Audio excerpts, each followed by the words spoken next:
Hello दोस्तों, आज के इस वीडियो में बहुत ही इंटरेस्टिंग टॉपिक को हम लोग डिस्कस करने वाले हैं। भाई, हाथरस में जो कांड हुआ है, जो घटनाक्रम हुआ है, उसके बारे में आप जाहिर सी बात है अवेयर होंगे। लेकिन फिर भी मैं आपके सामने कुछ तथ्यों को रखूंगा। आज इस वीडियो में हम लोग क्या डिस्कस करेंगे, देखिए, अगर आप लॉ के स्टूडेंट है या जुडिशरी की तैयारी करते हैं तो हम इस वीडियो में समझेंगे कि जो भी घटना हुआ वहां पे या जो भी कांड हुआ वो अब बीएनएस भारतीय न्याय संहिता के किस किस धारा में वो ऑफेंस या अपराध कह लीजिए वो आएगा, और जो एफआईआर हुए हैं वो किन किन सेक्शंस को वहां पे मेंशन किया गया, एफआईआर में किन किन धाराओं के बारे में बात की गई है, इसके बारे में हम समझेंगे। साथ ही साथ वो सेक्शन पहले आईपीसी में कौन सा सेक्शन था उसके बारे में हम लोग कंपेयर करेंगे, और अब उसके लिए कितनी सजा हो गई, बीएनएस में कितनी सजा है, क्या क्या पनिशमेंट है उसमें, और पहले कितना पनिशमेंट था, इसमें क्या कोई बदलाव हुआ, उसके बारे में बातें करेंगे। और साथ ही साथ इस वीडियो में ये भी मैं आपसे एक क्वेश्चन करूंगा, ये आपके लिए है कि ये देखिए, एफआईआर की कॉपी मेरे हाथ में, और एफआईआर के अकॉर्डिंग क्या घटना हुई है, पहले मैं घटना को विस्तार रूप से आपके सामने रखूंगा, संक्षेप में, थोड़ा नॉट विस्तार,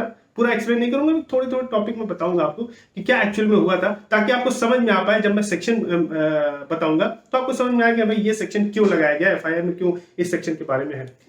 आपसे एक क्वेश्चन मैं पूछूंगा, पहले आप सुन लीजिए, इस वीडियो को देख लीजिए। आप अगर, ये तो मैं प्रोसिक्यूशन या आप कह लीजिए पुलिस ने जो एफआईआर दर्ज किया है, स्टेट की तरफ से जो बातें कही जा रही हैं वो इन धाराओं पे बातें की जा रही हैं। लेकिन अगर आप बाबा की तरफ से डिफेंस अगर करें इस केस को, तो बाबा को बचाने के लिए आप किन किन धाराओं के बारे में बात करेंगे, ताकि कम से कम, हालांकि देखिए गलत तो हुआ है, कम से कम बाबा को सजा हो पाए। आप कोर्ट के सामने कौन कौन धाराओं के बारे में बातें करेंगे, ये मैं आपसे आपके सामने क्वेश्चन रखूंगा। पहले हम लोग देख लेते हैं। तो भाई हुआ क्या था, 2 जुलाई की बात है, 2 जुलाई 2024, आपको भी पता है। ये हाथरस के पास एक सिकंदरा राव नाम का जो थाना है, वहां सिकंदरा राव के पास एक गांव है फुलरई, फुलरई के पास में एक जीटी रोड है। वहां पे भाई भोले बाबा, जिनका आप ये कह सकते हैं कि जगत गुरु साकार विश्वहरि भोले बाबा के नाम से जानते हैं, उनका सत्संग आयोजन का एक था कि भाई ये आयोजन इस दिन 2 जुलाई को होना है। इनके जो आयोजक थे वहां के प्रशासन से अनुमति मांगते हैं, और जो एक प्रिजम्पशन बताते हैं कि भाई 80,000 लोग के आने के चांसेस है, आप उस बेसिस पे हमें आप इजाजत दे दीजिए, परमिशन दे दीजिए, ताकि ये भीड़ इकट्ठा हो, अकॉर्डिंगली हम अपना आयोजन कर सके, सत्संग कर सके, जो भी था वहां पे कर सके। अब भाई ये मान के उनको परमिशन दे दिया जाता है। लेकिन 2 जुलाई को मैं आपको बता दूं कि एफआईआर में जो बातें लिखी हैं, 2 जुलाई को 2.5 लाख के करीब वहां पे भीड़ इकट्ठी हो जाती है। अब ऑब्वियसली बात है कि जो अनुमान लगाया गया तो उससे ज्यादा भीड़ इकट्ठी हो जाएगी, तो मिसमैनेजमेंट तो होगा। अब आप ये कह लीजिए कि जानबूझ के किया गया, क्या इंसिडेंटली चीजें हो गई, इस बारे पर मैं बहुत ज्यादा आपके सामने नहीं रखूंगा, आप ये खुद समझिए चीजों को। मिसमैनेजमेंट हुआ, नो डाउट। अब मिसमैनेजमेंट हुआ तो वहां का जो मुख्य प्रवचन करता सूरजपाल उर्फ भोले बाबा जिसको कहते हैं, जिसका प्रवचन था, वो गाड़ी कैसे हुआ, घटना कैसे हुई एक्चुअली। अब 2.5 लाख लोग तो आ गए करीब। अब हुआ यूं कि सूरजपाल उर्फ जो भोले बाबा थे, वो जब जाने लगे, 2 बजे की बात है, ये 2 बजे दिन की बात है, जब वो जाने लगे तो गाड़ी से जब जा रहे थे तो एक श्रद्धालु जो होते हैं, डिवोटीज जो होते हैं, वो आप कह लीजिए बड़े ही प्रेम करते हैं अपने जो भी, जिनको वो मानते हैं। तो ये हुआ कि भाई अब ये गाड़ी से जा रहे हैं, तो जिधर से जा रहे हैं वहां की धूल की मिट्टी अगर हम लगा लें या ले लें तो ठीक है, हमारे लिए फायदेमंद होगा। जैसे आप कह सकते हैं कि एक डिवोटी सोचता है। तो अब उस मिट्टी को पाने के लिए भगदड़ हुआ कि भैया हम मिट्टी लेंगे, और जितना जिसको मिट्टी मिल पाया कोशिश किया, हर व्यक्ति ने अपना कोशिश किया। तो उसमें ये हुआ कि भगदड़ हुई, भीड़ बहुत ज्यादा थे, 2.5 लाख लोग थे, तो दब गए, बहुत लोग दब गए, कुचल गए, और अल्टीमेटली जीटी जो रोड है उसके दूसरी तरफ जो है 3 मीटर गहरा खेत थे, उसमें पानी भरे थे, कीचड़ भरे थे, और वहां पे भी लोग भागे। और जो लोग वहां चले गए तो ये जो आयोजन करता लोग थे, अपने हाथ में डंडा लेके उनको रोकने लगे कि भैया, उनको रोक दिया गया बेसिकली कि आप यहां से मत जाओ। तो अल्टीमेटली रोकने की वजह से और दबाव बढ़ता गया, भीड़ थी वहां पे। तो जाहिर सी बात है कि जो बुजुर्ग थे या जो महिलाएं थी या जो बच्चे थे, उसमें सब एज के लोग शामिल थे, तो वो सही से भाग नहीं पाए या बच नहीं पाए, और ऑब्वियसली बात है दबने की वजह से उनकी मौत हो गई। अब कुछ लोगों की मौत हो गई, और ऐसा कहा जाता है कि कुछ लोग बदहवाश हो गए, आप ये कह लीजिए कि मरने के कगार पे आ गए थे। तो अब वहां के प्रशासन ने क्या किया, ऑब्वियसली बात है कि अपना उन्होंने हर संभव प्रयास किया, और कुछ गाइडलाइंस भी दिए थे वहां के प्रशासन ने कि भैया ऐसे ऐसे आपको पालन करना है, ट्रैफिक ना अफेक्ट हो, ट्रैफिक प्रभावित ना हो। अब उन गाइडलाइंस को भी दरकिनार करते हुए वहां के जो आयोजक थे उस चीज को वहां पे किया। हालांकि वहां के प्रशासन ने, जब ये सब कांड हो गया तो उन्होंने सहयोग किया। ऑब्वियसली बात है, हाथरस के पास आसपास अगर हम बात करें तो अलीगढ़ है, एटा है, जो जो भी आसपास के अस्पताल थे, वहां पे उन मरीजों को, या आप कह लीजिए जो घायल थे, उनको अस्पताल में भिजवाया गया ताकि उनको एक ट्रीटमेंट हो सके, उनका अच्छे से ट्रीटमेंट हो सके, जिसको बचाया जा सकता है उसको बचाया जा सके। तो अब ये हुआ कि आयोजनकर्ता ने वहां क्या किया कि वहां जो कपड़े, जिन श्रद्धालुओं के कपड़े, चप्पल और जो भी सामान छूटे थे उनको भी उन्होंने फेंक दिया, ताकि ये ना हो सके कि भाई कितने लोग आए थे, ये अनुमान ना लगाया जा सके। तो अल्टीमेटली आप इसको कह सकते हैं कहीं ना कहीं एविडेंसेस को भी डिस्ट्रॉय किया गया उनके आयोजनों द्वारा, आपके लिए साक्ष्य को डिस्ट्रॉय किया गया, और एक तरीके से फॉल्स इंफॉर्मेशन भी दी गई थी, आप इसको कह सकते हैं। मैं इसको कोरिलेट करूंगा, सेक्शन क्यों, कौन कौन से सेक्शन कहां कहां लगाए गए, क्यों लगाए गए, इसके बारे में बात करूंगा आपसे, इसलिए मैं इंफेसाइज कर रहा हूं इन सब चीजों पे।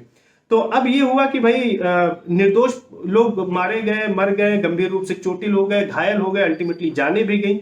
तो ये मैं आपको एक घटनाक्रम एक बता दिया। Now coming to the sections कि अब एफआईआर में कौन कौन से सेक्शन का जिक्र हुआ है और उसका क्या मतलब हुआ। देखिए साहब, एफआईआर में जो धारा लगाया गया, और ये धारा मैं आपको भारतीय न्याय संहिता 2023 के अनुसार बता रहा हूं, ना कि इंडियन पिनल कोड के अनुसार बता रहा हूं। ये भारतीय न्याय संहिता के जो सेक्शंस लगे हैं, पहले तो आप नोट डाउन करिए धारा 105। अब 105 जब आप आईपीसी का सेक्शन 304 पढ़ते हैं उसके पैरेलल में, आईपीसी का 304 कहता है culpable homicide not amounting to murder, यानी कि मानव वध, जिसको आप हत्या नहीं कह सकते, मानव वध का केस चला। अब इसमें पनिशमेंट के बारे में बात करता है 105। अब पनिशमेंट कितनी है 105 में? आप 105 में आप ये कह सकते हैं कि लाइफ ऑफ इम्प्रिजन मिल सकता है, जो पनिशमेंट है, या तो जीवन कारावास मिलेगा या तो 5 से 10 साल तक की सजा है अब बीएनएस में। हालांकि पहले मिनिमम पनिशमेंट कोई प्रिस्क्राइब नहीं था कि अगर आप इंटेंशनली या आपको नॉलेज है कि भाई मैं ये काम कर रहा हूं, इस काम से लोगों की जान जा सकती है, तो उसको हम बेसिकली कहते हैं culpable not amounting to murder. उसके लिए जो सजा का प्रावधान था पहले, वो भी जीवन कारावास था, पहले भी था, अब भी जीवन कारावास। इसमें या लैंग्वेज में इस अपराध में 105 की या 304 में कोई फर्क नहीं है। लेकिन सजा की अगर हम बात करें तो yes there is a difference. Difference ये है कि पहले 10 साल तक की सजा थी, मिनिमम कोई क्राइटेरिया नहीं था। पहले जीवन कारावास की सजा हो सकती थी, अगर जान उनका एक एक्सट्रीम लेवल पे चीजें हुई है तो जीवन कारावास भी मिल सकता था, या ठीक है किसी को चोट पहुंचा, या ठीक आपको सिर्फ नॉलेज थी, इंटेंशन आपने नहीं किया, तो आपको 10 साल तक मैक्सिमम सजा मिल सकती थी। मिनिमम कोई प्रिस्क्रिप्शन नहीं था, वहां जज के ऊपर था कि 1 साल भी सजा दे दे, 2 साल भी दे दे, 3 साल भी दे दे। लेकिन अब आप बीएनएस में आप ये कह लीजिए कि मिनिमम पनिशमेंट प्रिस्क्राइब कर दिया गया, 5 साल तो होगा ही होगा किसी भी केस में, आप उससे बच नहीं सकते। दूसरी चीज, दूसरा फर्क ये हुआ है 304 और 105 में कि पहले फाइन या करके था, या फाइन भी हो सकते हैं या दोनों हो सकते हैं, अब फाइन मैंडेटरी है, फाइन लगना ही लगना। अब अगर आपको नॉलेज थी कि भाई ऐसा हो सकता है, किसी की जान जा सकती है, culpable side not amounting to murder हुआ, 105 का अपराध हुआ है, तो आपको फाइन तो होना ही होना है, इससे आप बच नहीं पाएंगे। तो ये 2 फर्क मैंने आपको बता दिए 105 के। दूसरा जो सेक्शन एफआईआर में लिखा गया है, मेंशन किया गया, वो है सेक्शन 110 बीएनएस का। और पहले के सेक्शन में आईपीसी में इसको आप कह सकते हैं 308 इसको बोला जाता था, जो बात करता है अटेम्प्ट टू कल्पेबल होमिसाइड। तो इसी कल्पेबल होमिसाइड के बारे में जो जिक्र किया, कल्पेबल होमिसाइड किसे कहते हैं, वो अटेम्प्ट के बारे में। अगर आप अटेम्प्ट करते हो सकता है किसी की जान ना गई हो, सिर्फ चोटिल हुआ है आदमी, तो उसके बारे में उसको हम कहते हैं अटेम्प्ट टू कल्पेबल होमिसाइड। अब ये धारा 110 में हो गया। तो 110 के धारा की बात करूं तो 3 साल की सजा है, या फाइन है, या दोनों है। लेकिन अगर हर्ट हुआ है, चोट हुआ है, ठीक है, सामने वाले की जान नहीं गई। अभी इसमें मैंने देखा कि किसी, आपको बताया मैंने कि जो लोग वहां थे श्रद्धालु, उनमें से कई चोटिल हुए हैं, कई लोगों की जान चली गई है। तो जो लोग चोटिल हुए हैं, कम से कम उसके लिए कम से कम 7 साल तक की सजा हो सकती है, या फाइन हो सकते हैं, दोनों हो सकते हैं। तो इस बात को आप ध्यान में रखिएगा। तीसरा जो सेक्शन लगाया गया है 126 का सब सेक्शन, तो 126 क्या कहता है कि रॉन्गफुल आपने रिस्ट्रेन किया है किसी को। रॉन्गफुल रिस्ट्रेन में आपको बता दूं, पहले के सेक्शन में आईपीसी में 341 था। रॉन्गफुल रिस्ट्रेन का मतलब ये होता है किसी को आपने रोका, जैसे मैंने आपको बताया कि जीटी रोड के उस तरफ जो खेत था वहां पे भी लोग कुछ फंसे थे, तो इधर जो कार्यकर्ता लोग थे डंडा लेके बोल रहे थे भैया उधर ही रहो, इधर नहीं आना, तो जबरदस्ती बेचारे वो क्या हुआ कि उसी में दल कुचल गए और दबे गए, मारे गए, इस तरीके से। तो आपने क्या किया, आपने रॉन्गफुल रिस्ट्रेन किया, यानी कि आपने उन्हें एक पर्टिकुलर दिशा में या किसी भी पर्टिकुलर दिशा में जाने के लिए किसी को अवरुद्ध करना, किसी को मूव ना होने देना, उसको हम लोग कहते हैं रॉन्गफुल रिस्ट्रेन। अगर मैं ही आपको रोक लूं और एक दिशा में ना जाने दो, तो उसको कहते हैं रॉन्गफुल रिस्ट्रेन।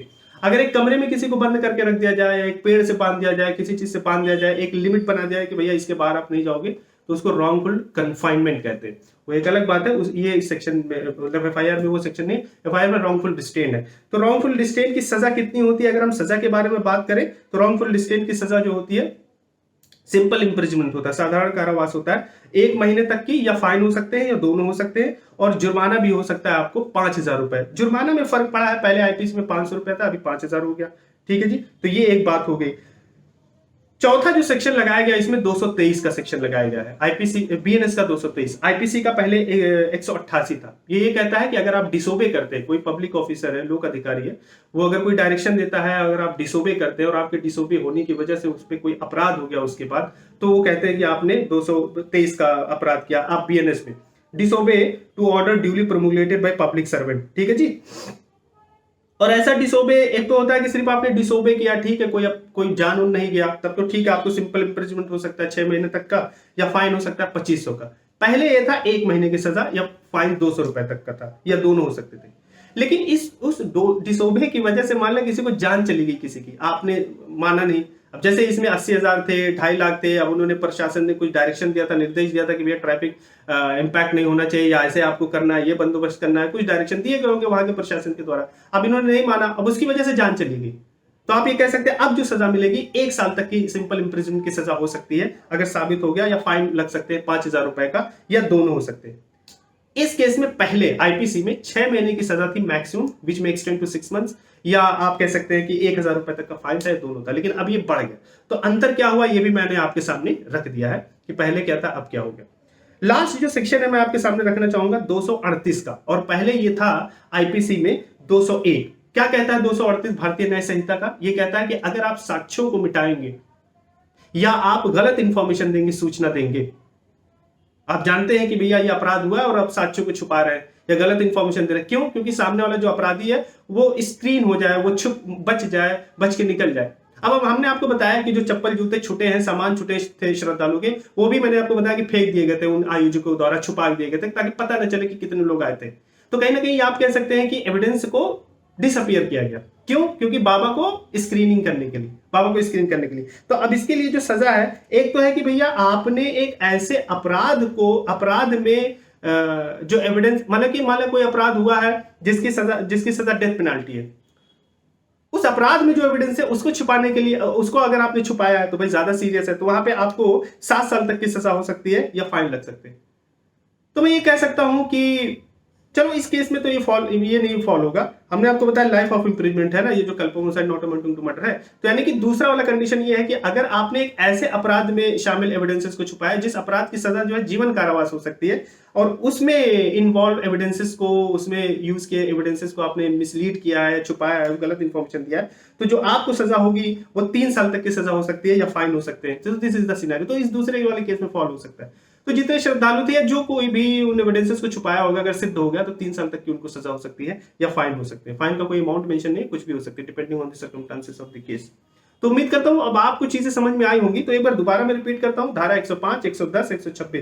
धारा 105 culpable homicide not amounting to murder, 110 attempt to culpable homicide, और 126 जो है पनिशमेंट, रॉन्गफुल डिस्टेन करते हैं उसके लिए सजा का प्रावधान बताता है। 223 बीएनएस का बताता है कि अगर आपने पब्लिक सर्वेंट है कोई, उसके ऑर्डर को आपने डिसोबे किया उसके बारे में बात करता है। 238 बात करता है कि अगर आपने एविडेंसेस को छुपाया है या गलत इंफॉर्मेशन आपने दिया है, तो वो बात करता है 238। तो वीडियो ज्यादा लंबा ना हो इसलिए मैं अभी शॉर्ट में रखता हूं, और मेरा क्वेश्चन उम्मीद करता हूं आपको याद होगा। और वीडियो को अगर आपने सब्सक्राइब नहीं किया, चैनल को सब्सक्राइब करिए, लाइक करिए, शेयर करिए। आपका मेरा आपसे एक क्वेश्चन है कि आप कमेंट में कमेंट करिए कि एक तो ये हो गया भाई कि प्रोसिक्यूशन की तरफ से ये धाराएं लगाएगी, मैक्सिमम धाराएं लगाएगी ताकि बाबा को या जो भी उसमें इन्वॉल्व थे उसको सजा हो पाए। अगर आपको डिफेंस काउंसिल बना दिया जाए उस बाबा की तरफ से, अगर आप लड़ रहे हैं उसको डिफेंस करने के लिए, तो इस पूरे घटना को आप कैसे फ्रेम करेंगे? आप इसको एक्सीडेंट बनाएंगे, एक्सीडेंट बाय डेथ बनाएंगे, या नेग्लिजेंस, डेथ बाय नेग्लिजेंस बनाएंगे, या डेथ बाय एक्सीडेंट बनाएंगे? कैसे आप बनाएंगे ताकि उस बाबा को कम से कम सजा मिल पाए? कमेंट में आप जरूर कमेंट करिएगा। आपने अपना कीमती वक्त दिया उसके लिए थैंक यू सो मच।